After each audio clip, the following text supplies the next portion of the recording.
Hey, Fry family, happy Friday. Mr. D here. Hope you're doing okay. Hope you're having a great day, a great week. Got a few things for you. We've had a busy week, obviously. We had a confirmed COVID case and a lot of learning curves this week.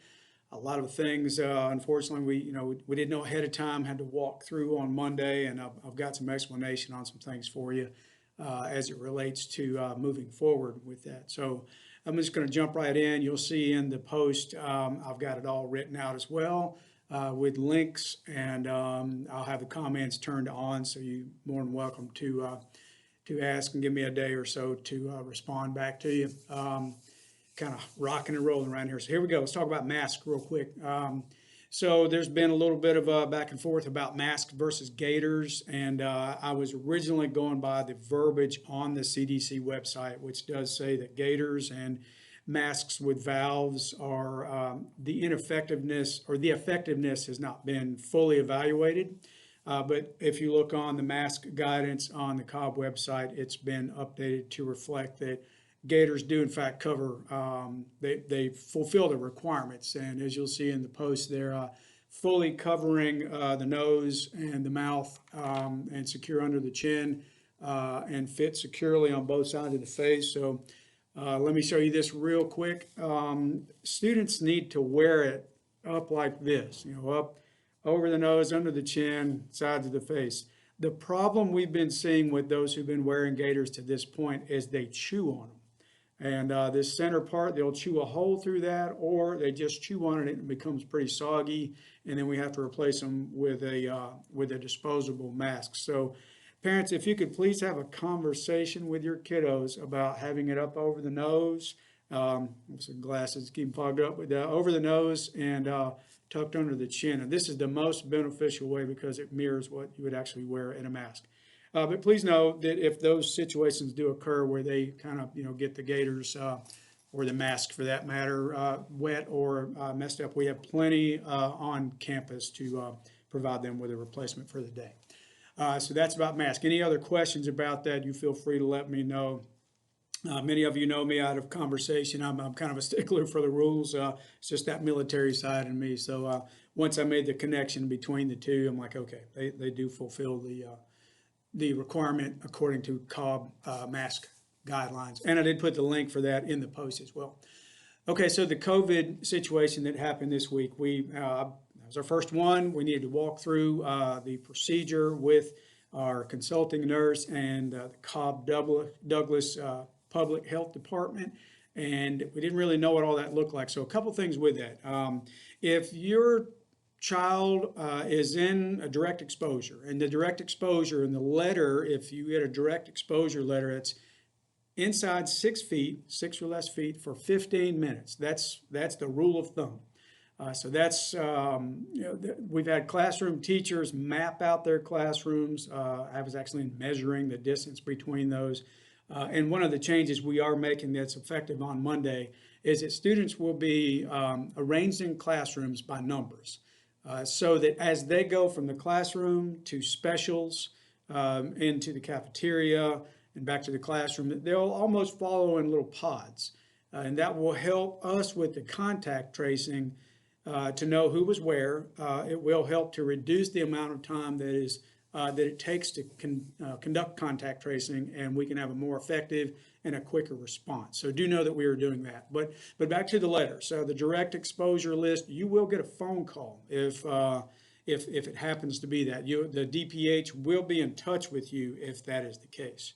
The low risk letter will not. You will not get a phone call because it is deemed based on the results, which they're all sort of subjective. There's not one procedure to evaluate every one of these, God help us, we get any more, but any further ones down the road, that's, that it helps to guide us. So with the low risk letter, you will not receive a phone call. It just means that at some point during the school, experience during the day that your child is at a low risk of potentially being exposed.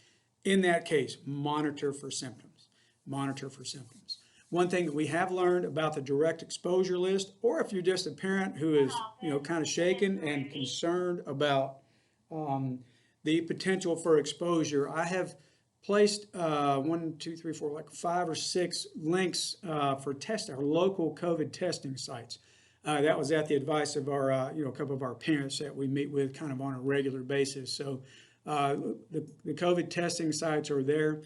The letter will tell you, if you do want to get tested, what symptoms to monitor for. Many of us know those already just because it's been thrown at us quite a bit. So please reach out to any of these locations. Reach out to us for anything we can help you, put you in the right direction. But pay attention to 2 and 3 there, and that will hopefully help to outline what you are to expect should we have another situation go on. I didn't know ahead of time what to fully expect, so I apologize for the slowness in getting things to you, but I had to walk through it myself one time to know and make our adjustments. We've made them. They're effective Monday, and I think we're going to be even that much safer. Okay, a couple of hot topics here, and please understand that as I approach these things, this is compliance versus compassion versus accountability. That's kind of the accountability, flexibility, creativity. That's our big motto as a staff. And with you and our families and our community, compliance versus compassion versus accountability. That's kind of what I'm operating on when it comes to making decisions, because yes, there are some not so great things happening out there in this world, from unemployment to, lost time in education due to this situation. At the same time, I have to balance that with, a fluid gray area between we have to have students do their work. We have to have students attend class. We cannot afford any more lost time.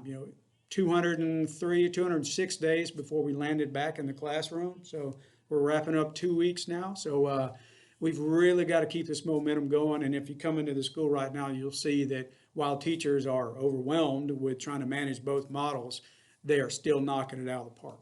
But anyway, so virtual attendance. Parents, if you chose the virtual format, please understand that we need your help. We need your help with virtual student behavior and virtual student attendance. 11:15 every day is when they need to be logged in. If they're not, then it will count unexcused.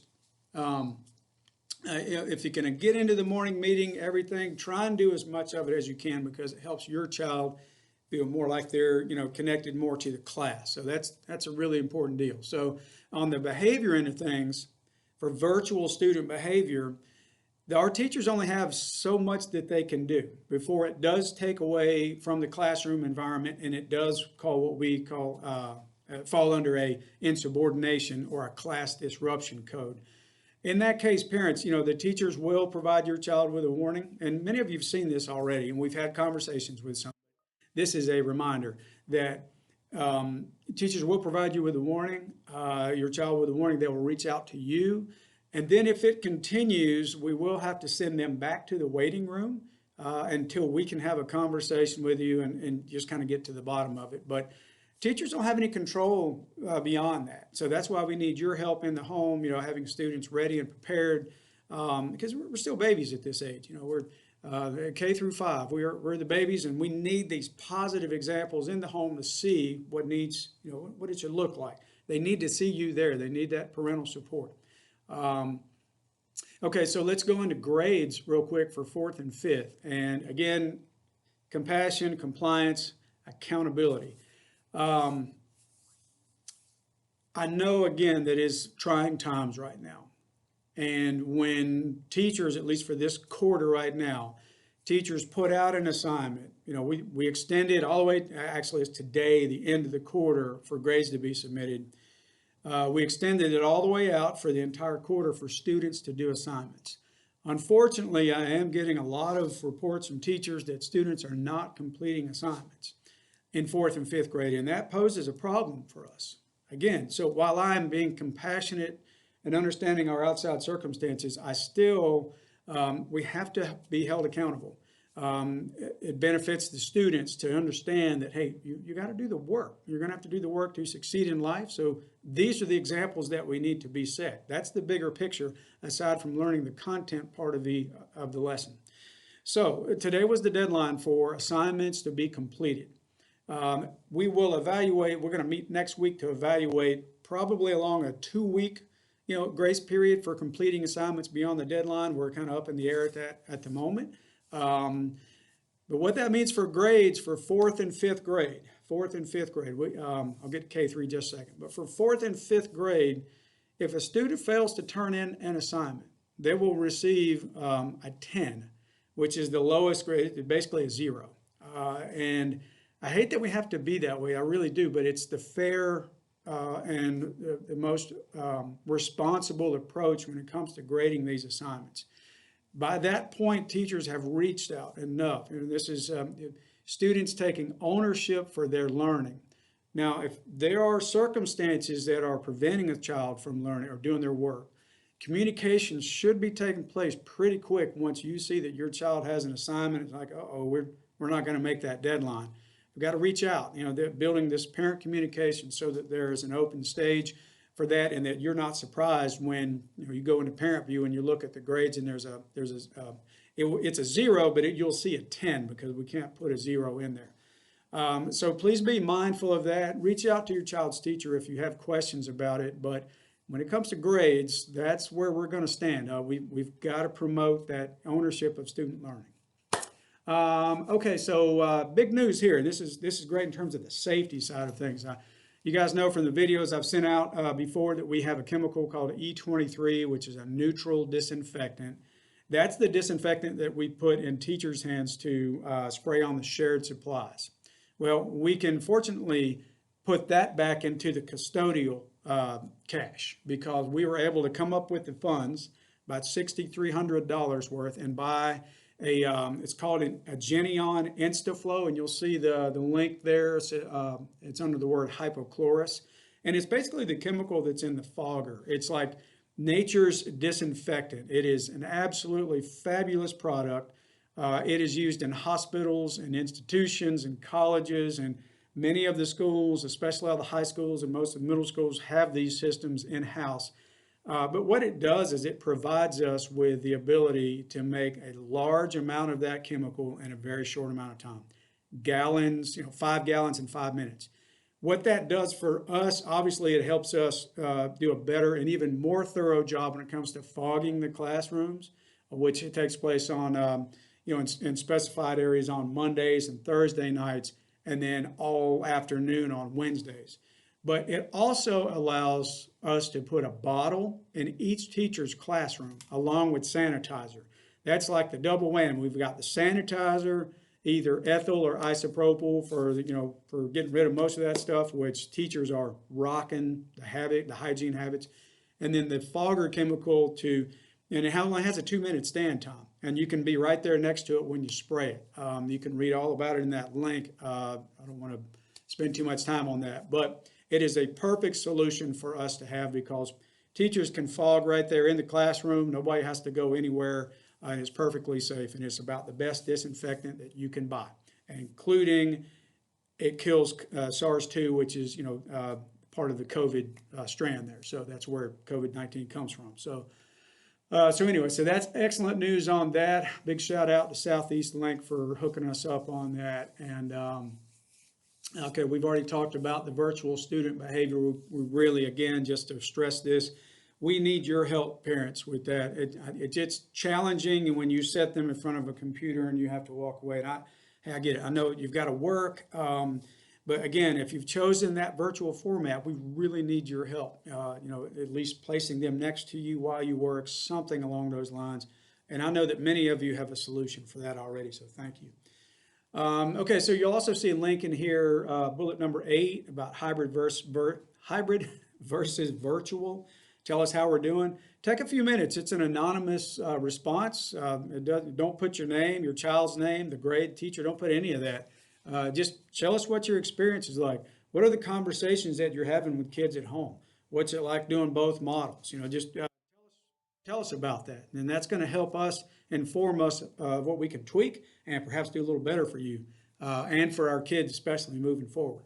Um, and then, okay, so finally, we can't facilitate parent communication from us and, where I connect you guys. We're not allowed to do that. We're talking with our counselors about a potential solution for a way we can do that electronically.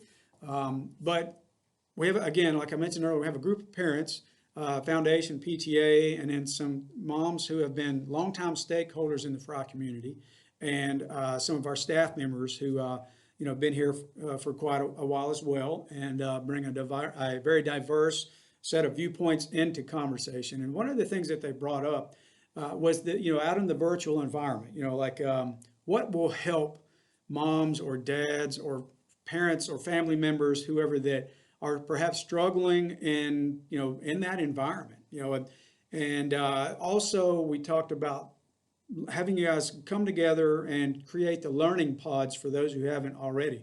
You may never know, you might have 2 or 3 or 4 families, just a street or 2 away, that if you're able to successfully coordinate grade levels, where you can create a learning pod. One of our parents mentioned that this makes it would help the transition back into a larger environment for kiddos who might be a little afraid to come back in the school environment. And it would just also help morale, the spirit of that team, that collaborative spirit of instruction and peers working with each other. And it could also possibly help on a rotation with parents trading out. But we do know that a number of parents have been doing it already. If it's something that you're interested in trying to find some answers or more information, the best thing I can do right now to tell you today is to reach out to and you'll see the link in the post, Fry PTA or the Fry Foundation. Those parents, Mrs. Bond and Mrs. King, who those are our presidents of those 2 PTA and foundation. They can help put you in the right direction. They are wonderful people and have been in the Fry community for some time. So that's a perfect place to start.